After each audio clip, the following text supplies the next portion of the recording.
తెలంగాణలో మొనగాని జాతర ఏందంటే చిన్న పొల్లగాండ్ల కాడ నుంచి పండు ముసలోళ్ళ దాకా టక్కున మేడారం సమ్మక్క జాతర అని చెప్తారు. ఎందుకంటే జాతరకు వచ్చే భక్తుల సంఖ్య ఆ రేంజ్లో ఉంటుంది. మరి అయితే మినీ జాతర వర్షపాయే, పెద్ద జాతర ఇప్పట్లో లేనే లేదాయే. మరి ఇప్పుడు ఈ జాతర ముచ్చట ఎందుకు వచ్చింది అని అనుకుంటారు కదా. ఏం లేకుంటే మేము ఎందుకు చెప్తాం కానీ ఒక తాను పగిడిద్దరాజు పండుగ మా జోరుగా అవుతుందట. పండ్రి మనం కూడా చూద్దాం.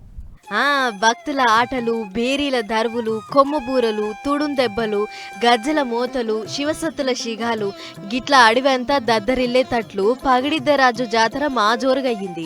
భద్రాద్రి కొత్తగూడెం జిల్లా గుండాల మండలం యాపలగడ్డ అనే ఊరోళ్ళు మొదలు పగిడిద్దరాజును గలాబగుట్ట మీది నుంచి ఊరేగింపుకు తోలుకొచ్చిర్రు.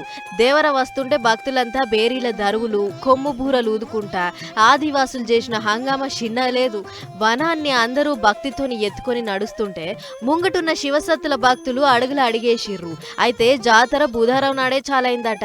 మొదలు గర్భగుళ్ళే దేవుని వస్తువులకు శివసత్తులు పెద్ద పూజలు చేసిర్రు. అటెంక బేస్తారం నాడు గలాబా గుట్టకు పోయి వనదేవరను తెచ్చిర్రు. గట్ల వనదేవర వస్తుంటే పూనకాలొచ్చినోళ్ళంతా అగ్గిలకెంచి తుంకిర్రు. తోవ పొంటి డాన్స్లు ఆడుకుంటా భజనలు చేసుకుంటా భక్తుల మురిపెం చిన్నలేదు.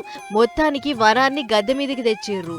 ఆఖరి నాడు వనదేవతలకు తానాలు చేపించి పగిడిద్దరాజుకు ఇంకా సమ్మక్కకు నాగవెల్లి కార్యం చేసిర్రు. అటెంక దేవుళ్లకు చేయాల్సిన సాంప్రదాయ పెద్ద పూజలన్నీ అయిపోయినాక షెల్లపెయ్యను హారం లెక్క వేసిర్రు. ఇదైనాక గుడి మెలిగి భక్తులను దర్శనాలకు ఈడుస్తారు.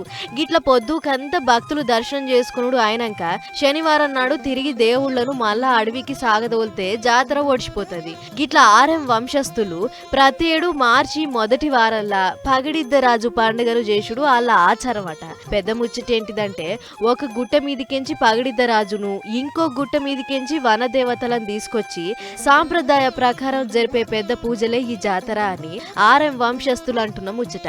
అటు పోలీసులు కూడా ఎక్కడేం తొక్కీసలాటలు, లొల్లి పంచాదులు కాకుండా గట్టి బందోబస్తు పెట్టిర్రు. జాతరంతా నిమ్మలంగా అయ్యేటట్లు దగ్గరుండి మరీ అరుచుకుర్రు.